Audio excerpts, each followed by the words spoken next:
Assalamualaikum semuanya. Semoga kalian semua dalam keadaan sehat dan dilancarkan rezekinya. Amin ya robbal alamin. Di setiap datangnya bulan Ramadan, ada salah satu malam yang sangat dinanti-nantikan umat Islam, yaitu malam Lailatul Qadar. Pada malam tersebut, semua amal ibadah kita yang hanya semalam akan dihitung seperti ibadah selama 1000 bulan. Dan ternyata, kisah awal mula adanya Lailatul Qadar berhubungan erat dengan kisah Nabi Sam'un. Nabi Sam'un adalah seorang nabi yang sangat gagah perkasa dan juga mempunyai kekuatan yang luar biasa. Kisah Nabi Sam'un ini bahkan dijadikan tokoh film oleh bangsa Eropa. Nama Sam'un pun berubah menjadi Samson. Dalam kitab Muqashafatul Qulub karya Imam Al-Ghazali diceritakan pada suatu malam di bulan Ramadan, Rasulullah berkumpul dengan para sahabatnya. Tiba-tiba tanpa sebab Rasulullah tersenyum sendiri. Melihat hal itu, salah satu sahabatnya bertanya, "Kenapa engkau tersenyum ya Rasulullah?" Rasulullah menjawab, "Diperlihatkan kepadaku hari akhir, ketika di mana seluruh manusia dikumpulkan di padang mahsyar. Semua nabi dan rasul berkumpul bersama umatnya masing-masing masuk ke dalam surga. Namun ada salah seorang nabi yang tidak mempunyai pengikut satupun. Ia berjalan dengan membawa pedang di tangannya, lalu ia masuk ke dalam surga. Dia adalah Nabi Sam'un." Lalu Rasulullah bercerita tentang kehebatan Nabi Sam'un. Namanya adalah Sam'un Al-Ghazi. Sam'un artinya matahari. Al-Ghazi adalah suatu tempat di Palestina, sekarang dikenal dengan nama Gaza. Allah memberikan mukjizat kepadanya kekuatan yang luar biasa. Ia sanggup melunakkan besi dan dapat merobohkan istana dengan tangan kosongnya.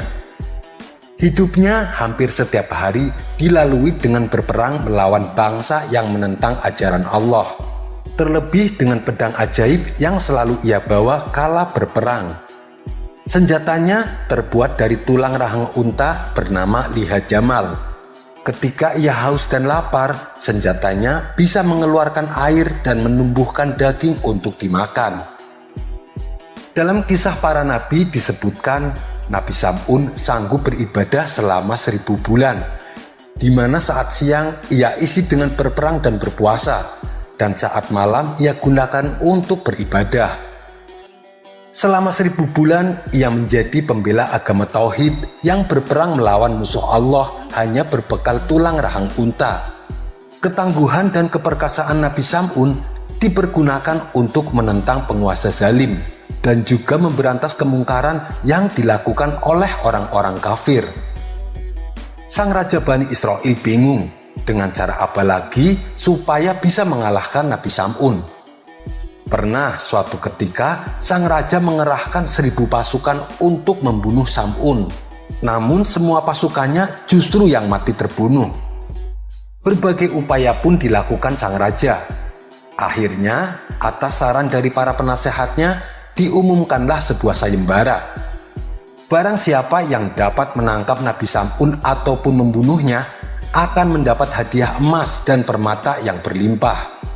Tapi lagi-lagi sang raja menemui jalan buntu karena tak ada seorang pun yang berani melakukannya. Cara licik pun lalu dilakukan oleh sang raja. Ia membujuk istri Nabi Sam'un untuk bekerja sama. Apabila ia berhasil menangkap Nabi Sam'un, maka sang raja akan menghadiahi emas dan permata yang berlimpah. Rupanya hal ini membuat istri Nabi Sam'un berkhianat. Ia tergiur dengan hadiah yang ditawarkan oleh sang raja. Dikala Nabi Sam'un sedang tidur, diikatlah oleh istrinya dengan menggunakan tali tambang yang cukup besar dan kuat. Dan keesokan harinya setelah Nabi Sam'un terbangun, ia pun kaget mendapati dirinya terikat.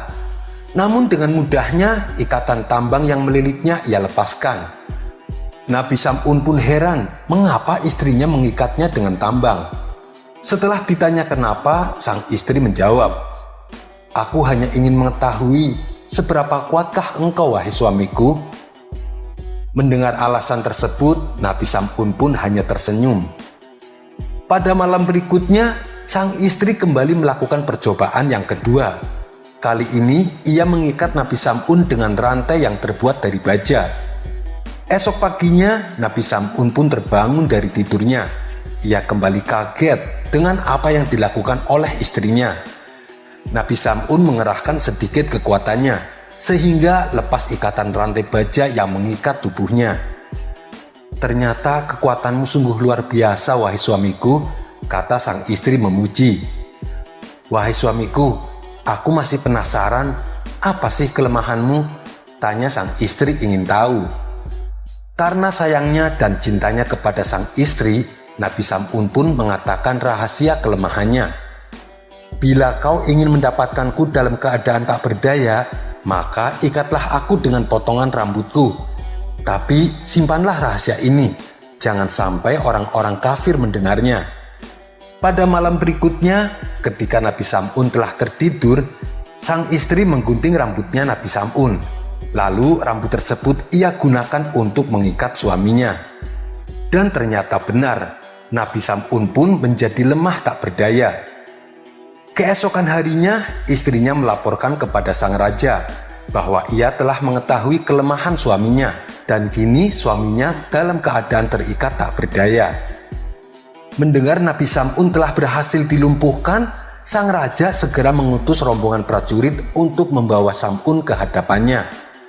Setibanya di istana, tangan dan kaki Nabi Sam'un langsung diikat dan dibentangkan di antara pilar-pilar istana. Tubuhnya yang lemas terus-terusan mendapatkan siksaan. Penyiksaan tersebut sengaja dipertontonkan di hadapan rakyatnya, seolah-olah mereka merayakan kemenangan, karena tidak ada lagi orang yang melarang perjudian, minum-minuman keras, dan mereka pun bebas melakukan apa saja. Dalam keadaan lemah, Nabi Sam'un lalu berdoa kepada Allah. Ia memohon pertolongan dan meminta agar kekuatannya dikembalikan seperti sedia kala. Doa Nabi Sam'un pun dikabulkan oleh Allah Subhanahu wa Ta'ala. Tali-tali yang mengikatnya ia tarik dengan sekuat tenaga, sehingga menyebabkan pilar-pilar istana sang raja roboh berantakan. Raja bersama seluruh penduduk kota semuanya mati tertimbun reruntuhan istana, termasuk istrinya Nabi Sam'un sendiri. Sejak saat itulah Nabi Sam'un bertaubat kepada Allah. Ia tidak akan lagi terlena oleh bujuk rayu wanita. Ia juga berjanji selama 1000 bulan ia akan menghabiskan waktu siangnya dengan berpuasa dan berperang membunuh orang-orang kafir, sedangkan malamnya akan ia gunakan untuk beribadah. Ketika Rasulullah selesai menceritakan kisah Nabi Sam'un, para sahabat-sahabat ini sangat takjub kepada Nabi Sam'un. Di antara sahabat ada yang iri dengan berkata, "Ya Rasulullah, kami juga ingin memiliki pahala ibadah seperti ibadahnya Nabi Sam'un." Kemudian Rasulullah diam sejenak sembari memohon kepada Allah. Rasulullah meminta agar umatnya ini diberikan kekuatan beribadah, sehingga memperoleh pahala sebagaimana pahala ibadahnya Nabi Sam'un. Walaupun beliau mengetahui bahwasanya umatnya banyak kelemahan, usianya juga tidak lama seperti nabi-nabi terdahulu. Tapi Allah Subhanahu wa Ta'ala mendengar permohonan Rasulullah. Kemudian turunlah wahyu kepada Rasulullah surat Al-Qadar, di mana dalam surat tersebut menjelaskan keistimewaan malam Lailatul Qadar. Wallahu a'lam bishawab. Kisah selanjutnya.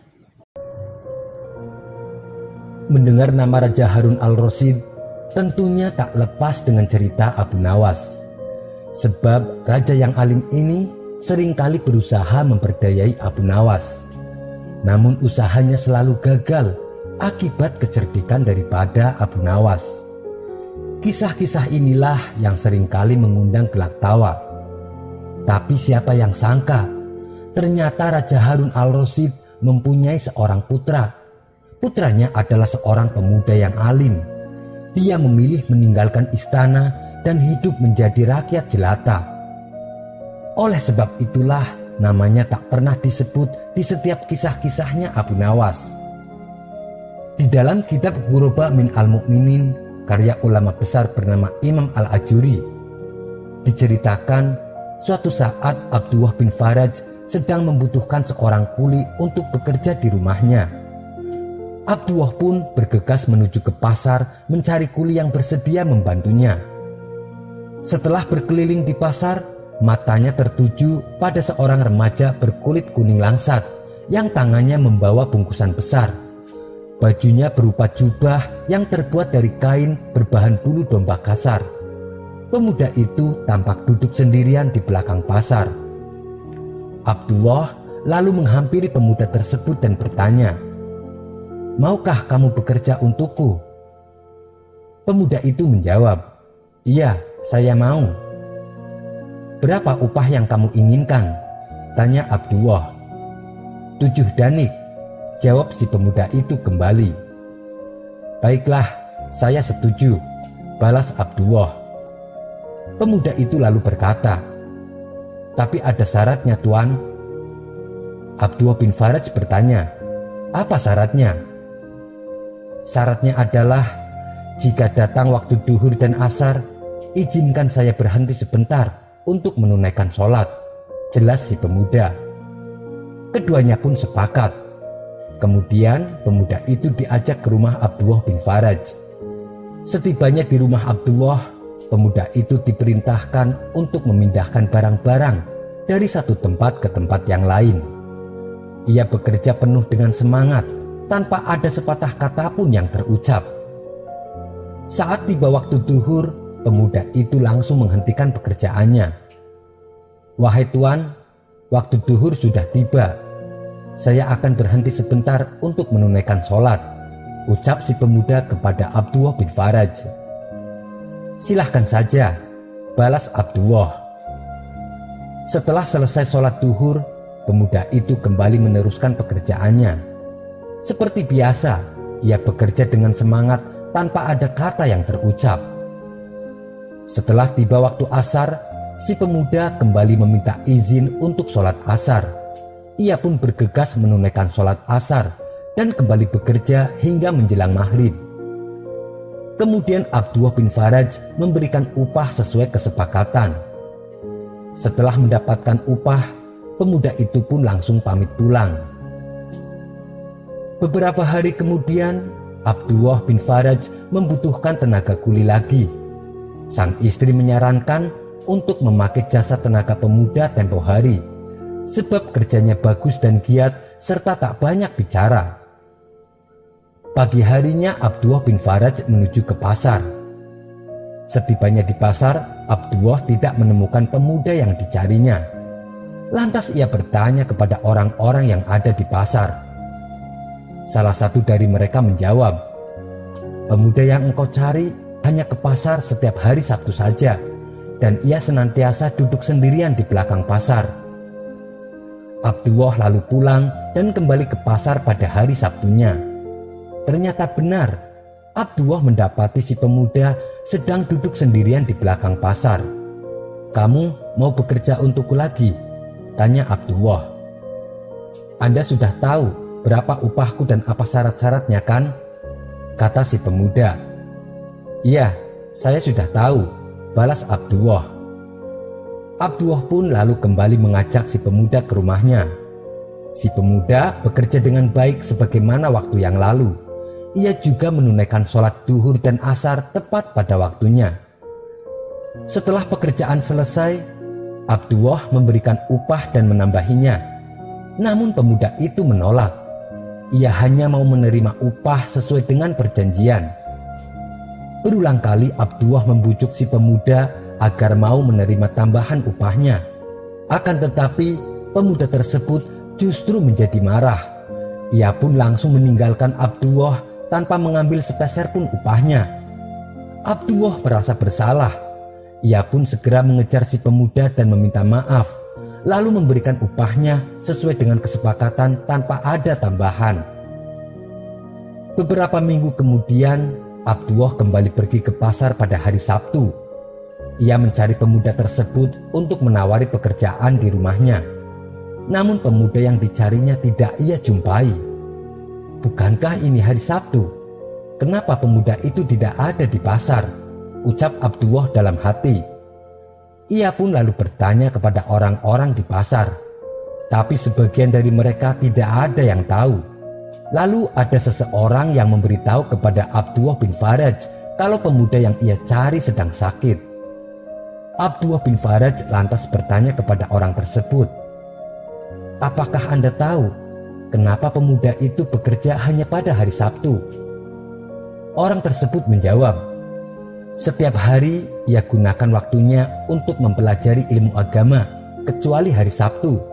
Hari Sabtu pemuda itu menggunakan waktunya untuk bekerja, dan ia hanya mau menerima upah 7 danik untuk biaya hidupnya selama 7 hari. Mendengar penjelasan orang tersebut, Abdullah bin Faraj semakin penasaran dengan sosok si pemuda. "Beritahu aku, di mana rumahnya?" pinta Abdullah. Orang tersebut lalu menunjukkan lokasi rumahnya. Abdullah bin Faraj pun bergegas menuju rumah si pemuda. Ternyata si pemuda tinggal di gubuk kecil dengan seorang wanita tua. Abdullah lalu masuk ke rumah itu untuk menengok si pemuda. Tampaklah si pemuda sedang terbaring lemah dengan batu bata sebagai bantalnya. Abdullah pun menjadi iba. Ia lalu berkata kepada si pemuda, "Apakah engkau butuh bantuan?" Pemuda itu menjawab dengan suara lemah, "Iya, kalau tidak merepotkan Tuan." "Tidak, insya Allah tidak merepotkanku," balas Abdullah. Pemuda itu kemudian berkata, "Apabila aku mati nanti, jualah jubah bulu kambingku, dan uang hasil penjualan gunakanlah untuk membeli kain kafan. Tapi sebelum engkau menjual jubahku, bukalah sakunya, karena di dalamnya ada sebuah cincin. Setelah aku mati nanti, perlihatkan cincin itu kepada Raja Harun al-Rasyid. Bila ia melihatnya, ia pasti akan memanggilmu. Lalu berikanlah cincin itu kepada Raja Harun al-Rasyid." Abdullah pun menyanggupi permintaan pemuda itu. Setelah si pemuda wafat, Abdullah bin Faraj pergi ke kota Baghdad untuk menemui Raja Harun al-Rasyid. Setibanya di kota Baghdad, Abdullah bin Faraj melihat rombongan kerajaan sedang melintasi jalan kota. Ia lalu mencari posisi agar terlihat oleh Baginda Raja. Ketika Baginda Raja dan para pengawal melintas tepat di depannya, Abdullah bin Faraj langsung berteriak, "Wahai Amirul Mukminin, saya punya titipan untuk Anda." Abdullah bin Faraj lalu menunjukkan cincin si pemuda itu kepada Baginda Raja. Melihat cincin yang dibawanya, Baginda Raja memerintahkan pengawal untuk mengajak Abdullah bin Faraj ikut bersamanya ke istana. Setelah sesampainya di dalam istana, Abdullah bin Faraj dipersilahkan duduk dan dihidangkan berbagai makanan dan buah-buahan. "Dari mana engkau dapatkan cincin itu?" tanya Baginda Raja kepada Abdullah. Kemudian Abdullah bin Faraj menceritakan awal mula pertemuan antara dirinya dengan seorang pemuda dan amanat si pemuda kepada dirinya sebelum meninggal. Mendengar itu, Baginda Raja langsung menangis sesenggukan. Baginda terlihat sangat terpukul dengan kabar yang didengarnya. Setelah tangisnya mereda, Abdullah bin Faraj memberanikan diri bertanya kepada Baginda Raja, "Wahai Amirul Mukminin, siapakah gerangan sebenarnya pemuda itu?" Baginda Raja menjawab, "Pemuda yang engkau ceritakan itu adalah anakku." "Bagaimana itu bisa terjadi?" tanya Abdullah heran. Baginda Raja lantas bercerita, "Ia lahir sebelum aku menjadi raja, dan ia tumbuh menjadi anak yang soleh. Ia menghafal Al-Quran dan mempelajari ilmu agama. Namun ketika aku diangkat menjadi khalifah, ia justru menjauhiku. Ia tak mau sedikit pun menikmati harta yang aku miliki. Cincin yang engkau bawa adalah cincin yang mahal. Dulu aku memberikan cincin ini kepadanya lewat ibunya, berharap suatu saat dapat ia manfaatkan. Ia adalah anak yang sangat berbakti kepada ibunya. Tapi semenjak ibunya wafat, aku tak pernah lagi mendengar kabarnya, kecuali kabar yang engkau sampaikan padaku kali ini." Tangis Baginda pun kembali pecah. Air matanya terus menetes membasahi pipinya. "Baiklah, malam ini juga antarkan aku ke makam anakku," pinta Baginda penuh kesedihan. Abdullah bin Faraj kemudian mengantarkan Baginda Raja ke makam anaknya. Manakala sampai di tempat makam anaknya, Baginda Raja langsung bersimpuh di depan makamnya dan menangis terisak sampai pagi. Ketika fajar tiba, Baginda Raja dan Abdullah bin Faraj pergi meninggalkan pemakaman. Di tengah perjalanan, Baginda Raja meminta kepada Abdullah bin Faraj, "Berjanjilah kepadaku untuk senantiasa menemaniku berziarah ke makam anakku." Abdullah bin Faraj menyanggupi permintaan Baginda Raja. Abdullah bin Faraj tak menyangka pemuda itu ternyata anak seorang raja yang sangat terkenal. Baginda Raja juga menawari harta yang banyak untuk Abdullah bin Faraj, namun ia menolaknya. Kisah selanjutnya. Dikisahkan zaman dahulu ada seorang raja yang bernama Darian. Dia adalah raja penyembah berhala. Sifat kejam dan diktatornya ini membuat semua rakyat senantiasa dalam ketakutan. Ia tak segan-segan membunuh apabila ada yang berani menentangnya. Suatu hari Raja Darian ini membangun istana yang megah. Di dalamnya terdapat berhala yang dihiasi permata dan mutiara. Berhala tersebut kemudian diberi wangi-wangian dari minyak misik. Di depan istana yang megah itu juga dibuat kubangan tanah besar yang berisi kobaran api. Satu persatu rakyatnya disuruh masuk ke istana tersebut untuk menyembah berhalanya. Apabila menolak, maka akan dilemparkan ke dalam kubangan yang berisi kobaran api yang besar. Lalu Allah Subhanahu wa Ta'ala mengutus seorang nabi yang bernama Jirjis untuk menolong kaum tersebut. Nabi Jirjis juga diperintah untuk menyadarkan sang raja dan mengajaknya menyembah kepada Allah Subhanahu wa Ta'ala.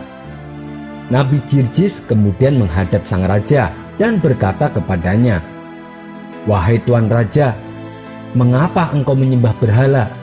Padahal dia tidak bisa mendengar, tidak bisa melihat, dan tidak bisa memenuhi kebutuhanmu." Raja Darian pun menjawab, "Wahai Jirjis, ketahuilah, sejak aku menyembah berhala, aku mempunyai kerajaan dan hartaku menjadi berlimpah. Sedangkan kamu, apa yang telah kamu dapatkan dengan menyembah Tuhanmu? Kamu tidak mempunyai harta dan kemewahan seperti aku. Tidak nampak sedikit pun kenikmatan yang kamu dapatkan." Nabi Jirjis membalas, "Sesungguhnya nikmat dunia itu akan hilang saat kita meninggal. Dan Tuhanku telah memberikan kepadaku nikmat akhirat di dalam surga." Maka terjadilah diskusi yang panjang di antara mereka berdua, yang pada akhirnya sang raja menjadi murka karena kalah dalam berargumentasi. Lalu ia memerintahkan prajuritnya untuk menangkap Nabi Jirjis. Sang raja kemudian memberi perintah untuk mendidihkan air dalam sebuah bejana besar. Setelah airnya mendidih, lalu air tersebut ditumpahkan ke tubuh Nabi Jirjis. Seketika itu juga tubuh Nabi Jirjis langsung meleleh. Tak berhenti sampai di situ. Sang raja dengan sadisnya memerintahkan untuk menyisir tubuh Nabi Jirjis dengan sisir yang terbuat dari besi, hingga tak tersisa sedikit pun daging dari tubuh Nabi Jirjis, kecuali hanya tulang-tulangnya saja. Tapi Allah Subhanahu wa Ta'ala menghidupkan kembali Nabi Jirjis dan mengembalikan bentuknya seperti sedia kala.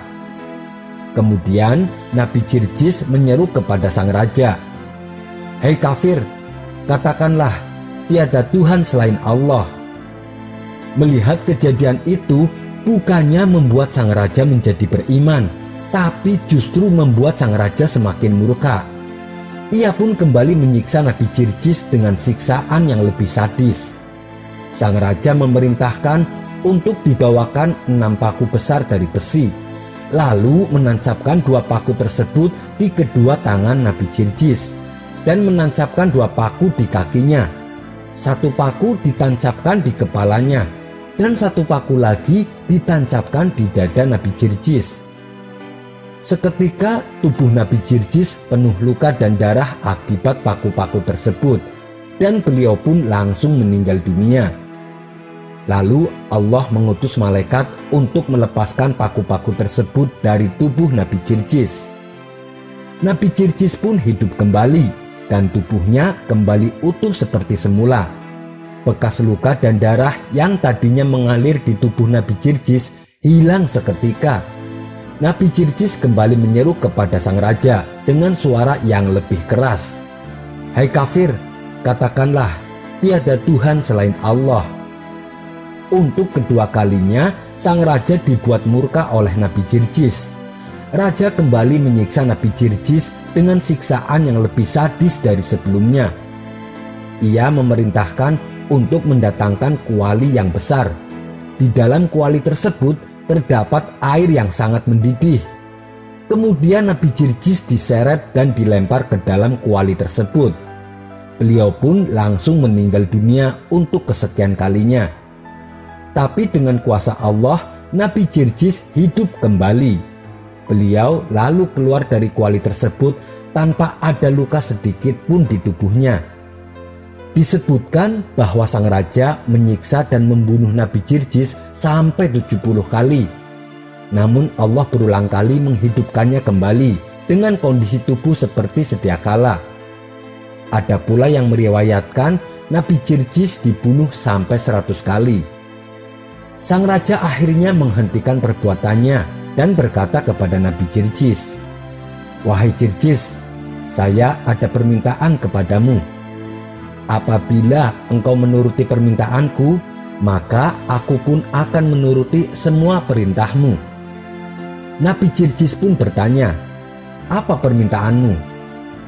Sang raja menjawab, "Aku ingin engkau bersujud kepada berhalaku 1 kali saja. Nanti aku akan memberikan semua yang kau inginkan, dan aku akan melakukan semua perintahmu, termasuk menyembah kepada Tuhanmu."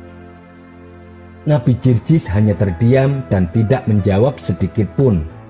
Sang raja lalu mengira bahwa diamnya Nabi Jirjis adalah ungkapan setuju. Lalu sang raja kembali berkata, "Hai Jirjis, aku telah menyiksamu dengan berbagai macam siksaan, dan aku juga banyak menyakitimu. Masuklah ke dalam rumahku agar engkau dapat beristirahat malam ini." Nabi Jirjis pun pergi ke rumah sang raja. Beliau lalu beristirahat dan melakukan sholat. Pada malam harinya, beliau membaca kitab Zabur. Saat beliau membaca kitab Zabur, ternyata terdengar oleh istri sang raja dan membekas dalam hatinya. Istri sang raja pun semalaman menangis terseduh-seduh. Ia lalu mendatangi Nabi Jirjis untuk bertaubat dan memeluk ajarannya. Sang istri melakukan hal ini tanpa sepengetahuan suaminya. Pada pagi harinya, Nabi Jirjis keluar dari rumah sang raja. Sang raja segera mengajaknya ke tempat berhala. Nabi Jirjis pun mengikutinya. Tapi ketika sudah di hadapan berhala, Nabi Jirjis hanya diam saja. Meskipun berkali-kali dibujuk menyembah berhala, Nabi Jirjis tetap diam. Tentu saja hal ini membuat sang raja murka. Ia pun lalu menyuruh prajuritnya untuk memasukkan Nabi Jirjis ke sebuah gubuk tua. Di dalam gubuk tersebut dihuni oleh wanita tua dan seorang anak kecil yang bisu, tuli, dan buta. Di gubuk itu Nabi Jirjis tidak diberi makanan dan tidak ada seorang pun yang boleh memberinya makan. Saat beliau mulai merasakan kelaparan, beliau melihat ada sebatang kayu di dalam rumah itu. Lalu Nabi Jirjis pun berdoa kepada Allah. Dengan kuasa Allah, batang kayu itu tumbuh daun dan berbuah dengan buah yang bermacam-macam. Ketika perempuan tua itu melihat kejadian tersebut, ia pun mengimani ajaran Nabi Jirjis dan meminta agar mendoakan anaknya agar sembuh dari penyakitnya. Setelah didoakan oleh Nabi Jirjis, maka sembuhlah anak itu dari penyakit kebutaan, bisu, dan tuli. Kemudian Nabi Jirjis berkata kepada anak laki-laki itu, "Hei anak muda, pergilah kamu ke tempat berhala dan katakan kepada para berhala itu bahwasanya Jirjis memanggilnya." Anak itu pun pergi dan masuk ke tempat para berhala yang jumlahnya ada 70. Lalu anak itu menyampaikan kepada berhala apa yang diperintahkan oleh Nabi Jirjis. Dengan kuasa Allah, berhala-berhala tersebut berjalan menuju kepada Nabi Jirjis. Berhala-berhala itu berjalan menggunakan kepalanya dengan posisi terbalik. Saat itu, istri sang raja melihat berhala-berhala itu berjalan. Ia pun mengikuti kemana arah tujuan berhala-berhala tersebut. Sesampainya berhala itu di hadapan Nabi Jirjis melihat ada istri raja di belakang berhala-berhala tersebut. Kemudian Nabi Jirjis menunjuk bumi dan menghentakkan kakinya. Tiba-tiba saja bumi langsung terbelah. Berhala-berhala yang ada di hadapannya hancur berantakan. Ketika istri raja melihat mukjizat Nabi Jirjis, maka ia pun pergi ke istana dan berseru kepada rakyatnya, "Wahai penduduk negeri, kasihanilah diri kalian, ikutilah ajaran Nabi Jirjis." Sang raja yang ada di situ sontak kaget mendengarnya. Ia pun berkata kepada istrinya, "Sesungguhnya aku sudah banyak melihat mukjizat Nabi Jirjis, tapi aku tidak mau mempercayainya. Engkau baru melihat satu saja, sudah langsung mempercayainya."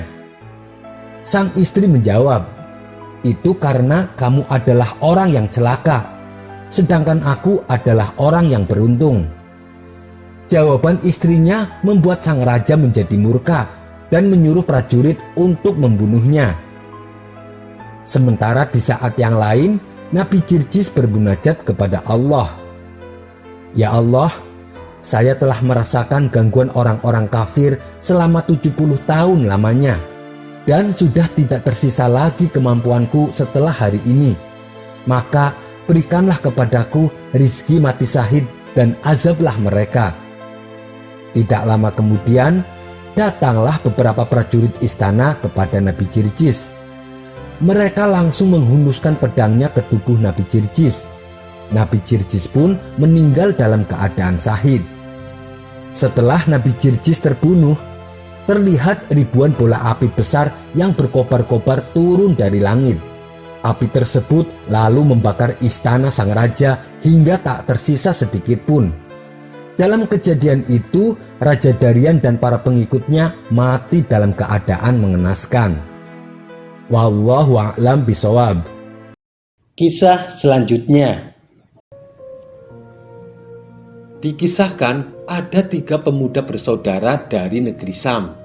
Mereka adalah pemuda soleh yang juga merupakan pasukan perang. Keberaniannya berperang melawan musuh-musuh Allah tak perlu diragukan, karena cita-cita mereka adalah mati syahid. Suatu ketika, saat mereka bertiga ikut perang melawan kerajaan Roma, umat muslim mengalami kekalahan.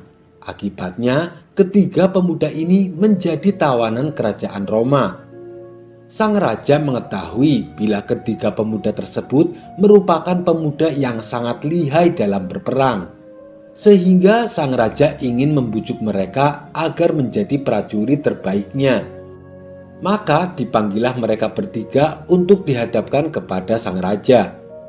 "Tinggalkan agama kalian dan masuklah ke dalam agama Nasrani. Nanti masing-masing dari kalian akan saya beri kerajaan, dan saya juga akan nikahkan kalian dengan putri-putriku," kata sang raja membujuk mereka.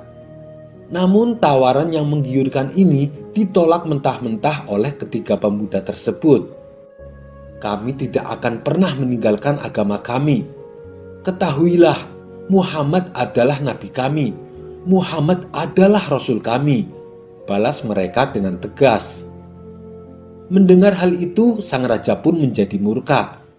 Karena telah menolak permintaan sang raja, maka sebagai hukumannya, sang raja memerintahkan kepada para pengawal agar dibawakan 3 belanga yang sangat besar. Dan raja memerintahkan agar belanga itu diisikan minyak ke dalamnya, serta kemudian dinyalakan api di bawah belanga tersebut selama 3 hari 3 malam. Selama 3 hari itu pula, ketiga pemuda tersebut dihadapkan ke arah bengala yang berisi minyak mendidih. Kalau kalian tidak mau meninggalkan agama kalian, kalian nanti akan saya lemparkan ke dalam belanga itu, ancam sang raja. Setelah 3 hari berlalu, tibalah saatnya penentuan nasib mereka bertiga. Hari ini adalah kesempatan terakhir bagi kalian. Tinggalkanlah agama kalian dan masuklah ke dalam agama Nasrani. Bila kalian menolaknya, sekarang juga kalian akan dilemparkan ke dalam belanga itu, ucap sang raja mengancam. Belanga tersebut kini terlihat lebih menakutkan daripada 3 hari sebelumnya. Warna belanganya jadi memerah karena kobaran api, ditambah panasnya minyak yang semakin mendidih. Namun demikian, mereka bertiga tetap teguh beriman dan tidak mau memeluk agama Nasrani. Sang raja semakin murka karena tidak digubris permintaannya. Lalu salah satu dari mereka dilemparkan ke dalam belanga, yakni kakak yang paling tua di antara mereka. Kemudian menyusul pemuda berikutnya yang sedikit lebih muda dari yang pemuda pertama. Dengan seketika mereka berdua pun menghembuskan nafas terakhirnya.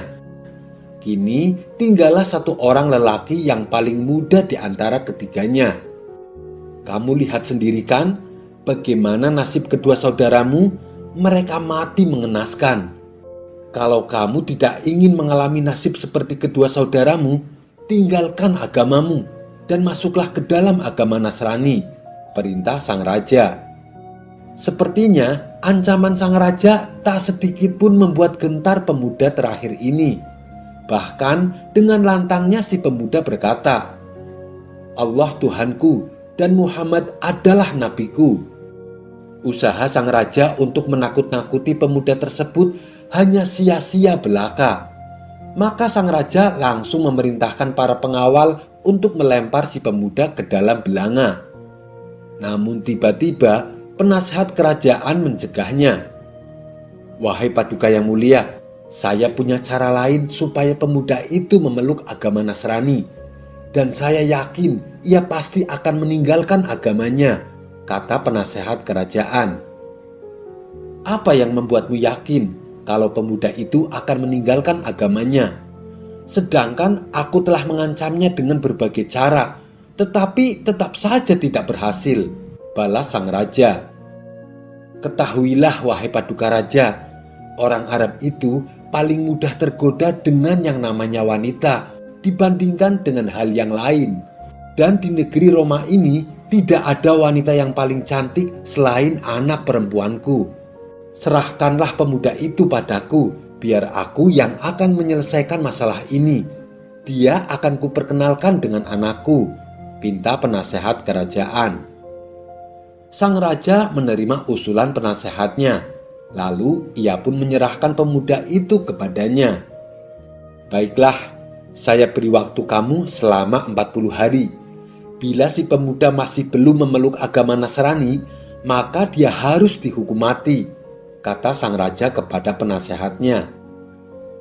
Singkat cerita, dibawalah pemuda tersebut ke rumah penasehat kerajaan. Sesampainya di rumah, penasehat kerajaan ini berkata kepada anak perempuannya, Wahai anakku, rayu dan goda pemuda itu dengan segala cara, supaya dia meninggalkan agama Islam dan memeluk agama Nasrani. Mendapat tugas dari sang ayah, anak perempuan itu menjawab, Baik wahai ayah, biar aku yang akan menyelesaikan semua tugas ini. Tinggalkan aku berdua dengan si pemuda di rumah ini.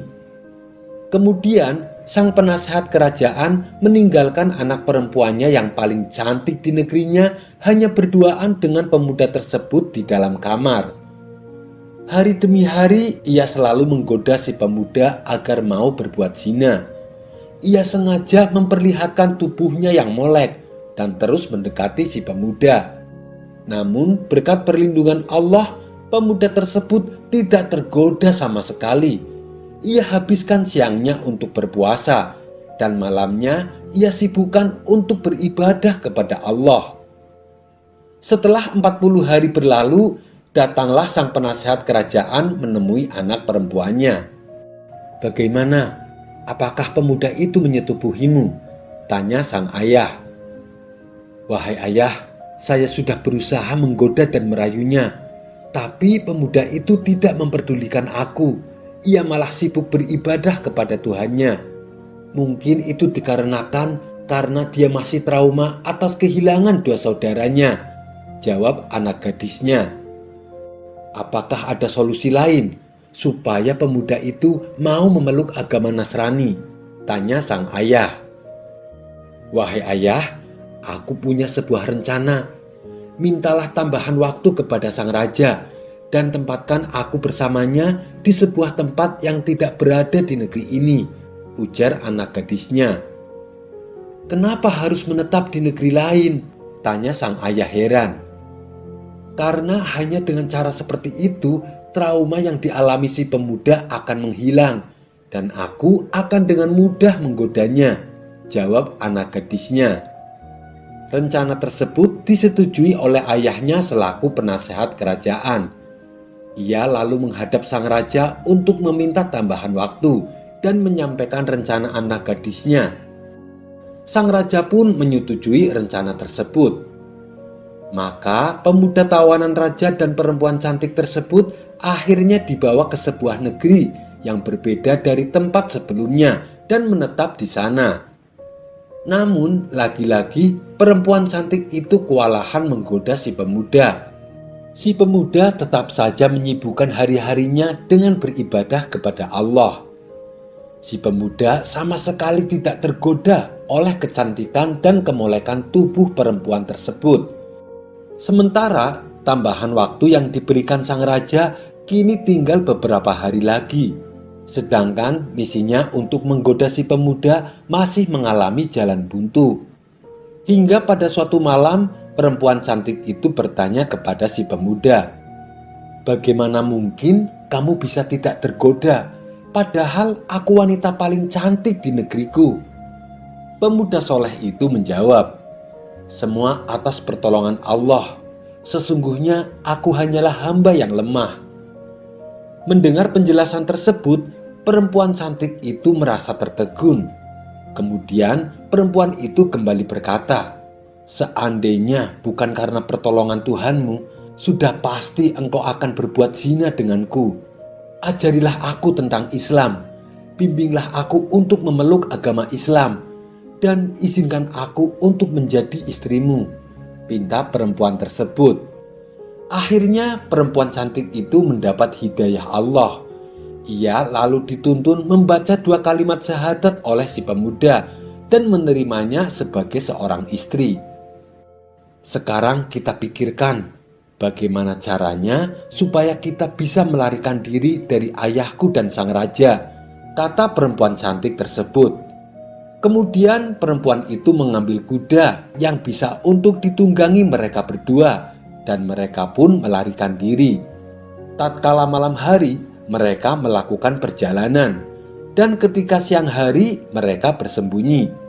Hingga pada suatu malam ketika mereka tengah dalam perjalanan, mereka mendengar ada suara kuda di depan mereka. Betapa terkejutnya mereka berdua, karena yang menghampiri mereka adalah 2 saudara si pemuda yang telah meninggal. Maka pemuda tersebut mengucapkan salam kepada kedua saudara kandungnya itu. Mereka saling bertanya kondisinya masing-masing. "Apa yang terjadi, wahai saudaraku?" tanya si pemuda kepada kedua saudaranya yang telah meninggal.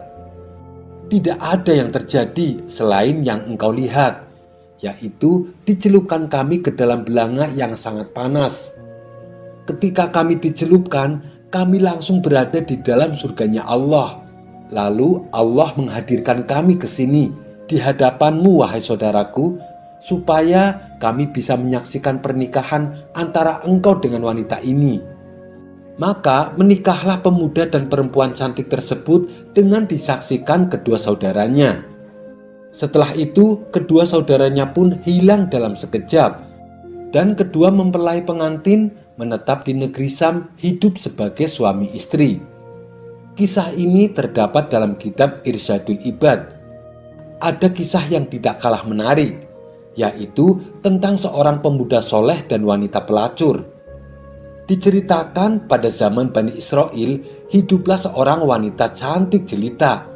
Tak hanya cantik, tapi wanita ini juga kaya raya. Namun sayang, kekayaan yang ia dapatkan hasil dari menjual diri, yaitu sebagai pelacur.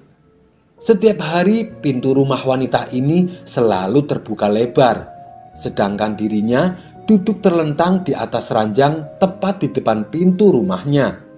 Hal ini ia lakukan untuk menggoda setiap lelaki yang berjalan melewati depan rumahnya. Tentu saja dengan kecantikan dan kemolekan tubuhnya membuat para lelaki banyak yang tergoda dan ingin melampiaskan hasrat nafsu birahinya. Tapi mereka harus membayar 10 dinar manakala ingin menggauli wanita pelacur tersebut. Suatu hari, seorang pemuda ahli ibadah melewati rumah pelacur wanita itu. Tanpa sengaja, dia melihat rumah yang terbuka. Hati pemuda itu pun hanyut oleh kecantikan wanita tersebut, hingga terbesit ingin menggaulinya. Namun, ia segera menepis keinginan tersebut. Entah kenapa, setibanya di rumah, pemuda itu terus terbayang-bayang oleh kecantikan wanita yang dijumpainya. Dia memohon kepada Allah untuk menghilangkan hasrat dan nafsu dalam dirinya. Namun, keinginan nafsunya tak kunjung hilang, bahkan semakin menjadi-jadi. Akalnya pun terkalahkan oleh keinginan nafsu yang semakin membakar hati. Untuk memenuhi hasrat nafsunya, pemuda itu akhirnya menjual kain tenun dan mengumpulkan uang sedikit demi sedikit. Setelah uangnya terkumpul 10 dinar, si pemuda berniat menemui wanita pelacur tersebut. Esok harinya, berangkatlah pemuda itu ke rumah si wanita. Setibanya di sana, ia menyerahkan uang 10 dinar dengan harapan bisa menggauli kemolekan tubuh wanita idamannya. Si pemuda lalu diajaknya masuk ke dalam kamar dan rebahan di atas ranjang. Di saat wanita itu mulai membuka pakaiannya, tiba-tiba si pemuda mendengar bisikan di hatinya. Sesungguhnya Allah melihatku dalam keadaan buruk ini di atas ars. Sedangkan aku melakukan perkara haram, maka leburlah semua amal ibadahku. Seketika tubuh pemuda itu menjadi gemetar. Wajahnya mendadak berubah menjadi pucat. Melihat perubahan sikap pada diri sang pemuda, wanita pelacur itu pun heran dan bertanya, "Kamu kenapa? Apa yang terjadi denganmu?" Pemuda itu menjawab dengan terbata-bata, "Sesungguhnya aku takut kepada Allah. Izinkan aku keluar dari sini." Wanita pelacur itu bertambah heran mendengar alasannya. "Kamu sudah jauh-jauh datang ke sini. Lakukanlah sesuai tujuanmu semula," balas wanita cantik tersebut. "Tapi aku sungguh takut kepada Allah. Biarlah uang yang sudah kuberikan menjadi milikmu secara halal," ucap si pemuda semakin gemetaran. Karena merasa kasihan, wanita cantik itu tidak memaksanya. "Apakah kamu belum pernah melakukan ini?" tanya wanita cantik tersebut. "Saya belum pernah melakukannya sekalipun," jawab si pemuda. "Siapa namamu dan dari mana asalmu?" tanya wanita cantik itu kembali. Pemuda tersebut memberitahu nama dan tempat tinggalnya kepada wanita itu sebelum dia pergi meninggalkannya. Selepas pemuda itu pergi, wanita cantik itu termenung. "Celaka dan kerusakan pada diriku," kata wanita cantik itu dalam hati sembari meneteskan air matanya. Rupanya setelah peristiwa itu, wanita cantik tersebut terketuk hatinya. Ia mendapat hidayah Allah untuk meninggalkan profesi bejatnya sebagai pelacur. Perasaan takut kepada Allah pun semakin mendera dalam hatinya. Sampai-sampai dia berkata kepada dirinya sendiri, pemuda itu telah melakukan awal perbuatan dosa, namun hatinya telah dimasuki oleh ketakutan pada Tuhannya. Sedangkan aku telah melakukan perbuatan dosa selama sekian tahun. Tuhan yang dia takuti adalah Tuhanku juga. Seharusnya ketakutanku lebih besar daripada ketakutan si pemuda. Saat itu pula wanita tersebut semakin sadar dan semakin takut kepada Allah. Suatu hari terbesit dalam hati wanita cantik itu ingin menemui pemuda yang membuatnya bertaubat. Sesungguhnya jika aku bisa menemui pemuda itu, mungkin dia bisa menikahiku dan aku ada di sisinya. Aku akan belajar darinya tentang perkara agamaku dan dia bisa menjadi penolong bagiku untuk melakukan ibadah kepada Tuhanku, pikir wanita cantik tersebut. Esok harinya, wanita cantik itu pergi ke desa tempat pemuda itu menetap. Setelah menempuh perjalanan yang cukup jauh, sampailah ia di sebuah desa yang dituju. Wanita itu pun menanyakan tentang keberadaan dan tempat tinggal si pemuda kepada para penduduk desa. Mereka lalu mengantarkan wanita itu untuk menemui pemuda yang dicarinya. Sesampainya wanita itu di depan rumah si pemuda, penduduk desa memberitahu kepada si pemuda bahwa ada seorang wanita datang dari jauh mencarinya. Pemuda itu pun keluar dari dalam rumahnya untuk menemui wanita yang mencarinya. Si pemuda masih kebingungan dan tidak mengenalinya, sebab si wanita wajahnya tertutup cadar. Ketika cadarnya dibuka, barulah si pemuda teringat bahwa wanita yang mencarinya adalah yang dulunya seorang pelacur yang sempat membuat dirinya akan melakukan perbuatan maksiat. Si pemuda tiba-tiba menjerit keras, kemudian tubuhnya jatuh tersungkur ke tanah dan meninggal saat itu juga. Setelah proses pemakaman selesai, wanita cantik itu terlihat sedih. Dia datang jauh-jauh untuk tujuan baik demi menemui pemuda soleh. Namun di saat itu juga ia harus kehilangannya. Kemudian wanita tersebut bertanya kepada para penduduk, apakah si pemuda memiliki saudara yang membutuhkan istri? Para penduduk desa pun menjawab bahwa si pemuda memiliki seorang saudara yang juga soleh. Akan tetapi saudaranya ini hidup sengsara dan tidak memiliki harta. Tidak masalah, karena sesungguhnya aku memiliki harta yang cukup banyak, balas wanita tersebut. Pada akhirnya wanita cantik itu pun menikah dengan pria soleh yang miskin, yang merupakan saudara dari pemuda yang dicarinya. Dari pernikahannya inilah Allah Subhanahu wa Ta'ala mengaruniai 7 keturunan, yang mana 7 keturunan mereka menjadi nabi-nabi pada masa Bani Israel. Kisah ini terdapat dalam kitab Tanqihul Qaul karya Imam Nawawi Al-Bantani. Hikmah yang bisa kita ambil dalam kisah ini, dosa sebesar apapun, kalau kita bertobat dengan sungguh-sungguh, maka Allah akan memuliakan kita, baik di dunia maupun di akhirat kelak. Meskipun dulunya adalah seorang pelacur, apalagi hanya sebagai banci. Karena dalam suatu kisah yang lain, ada seorang banci yang ternyata jenazahnya dimuliakan oleh Allah.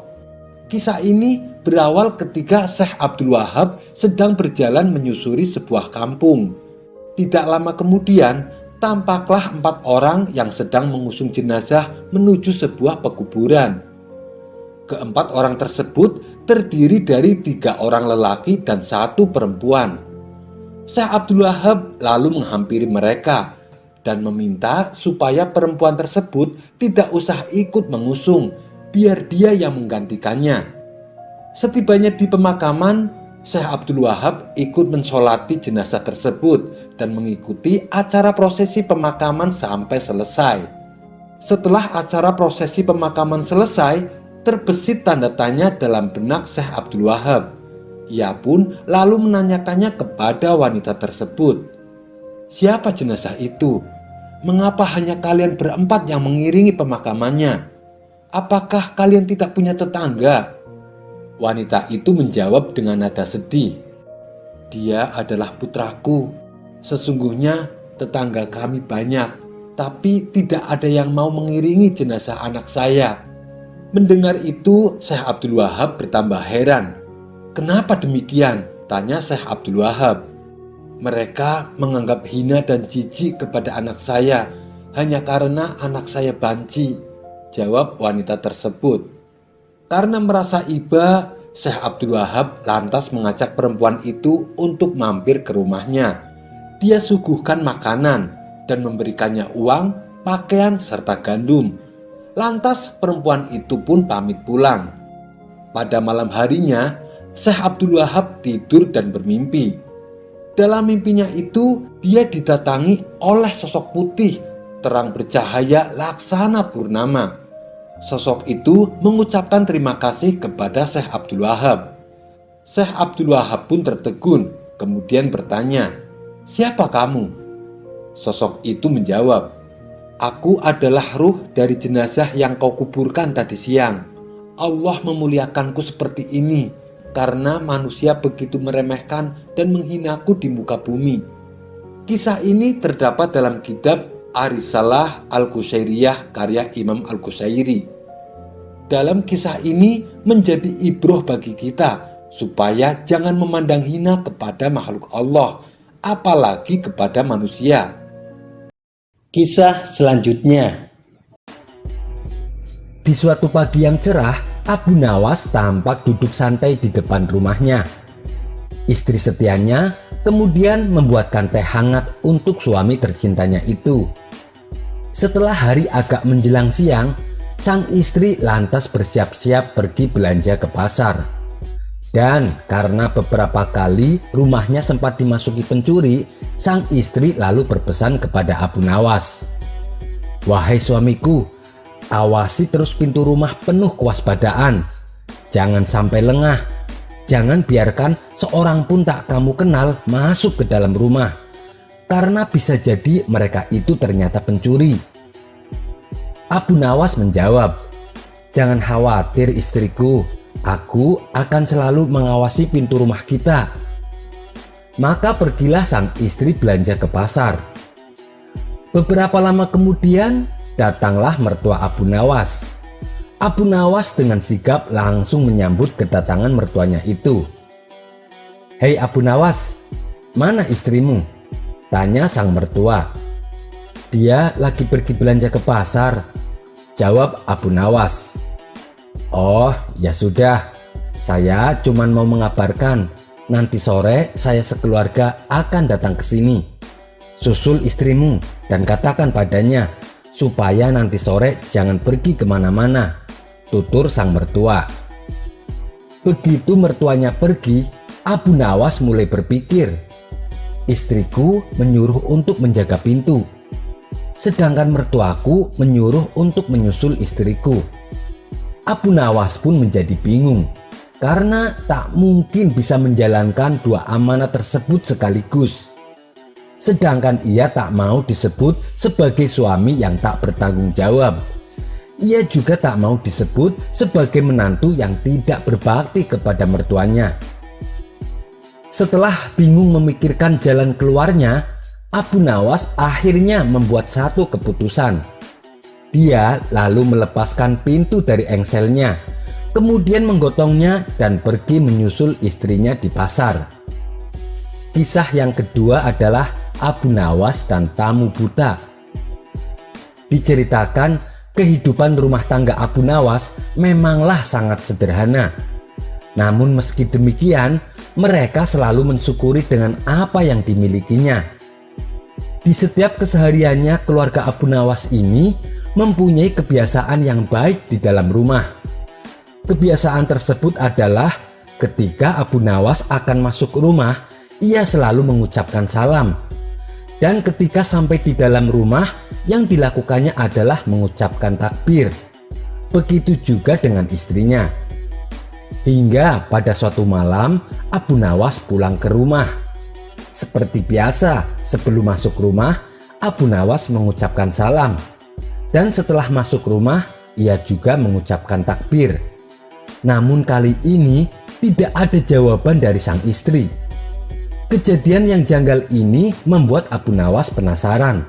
Apalagi rumah dalam keadaan gelap gulita. Maka dengan perasaan was-was dicarilah istrinya. Sesaat kemudian Abu Nawas kaget karena mendapati istrinya sedang termenung. Ia kemudian bertanya kepada istrinya, "Wahai istriku, apa yang sedang kau risaukan?" Istrinya kemudian menjawab dengan sedikit mengeluh, "Wahai suamiku, orang lain yang berteman baik dengan Baginda Raja semuanya hidup enak. Sedangkan kita, sampai kapan kita terus hidup begini?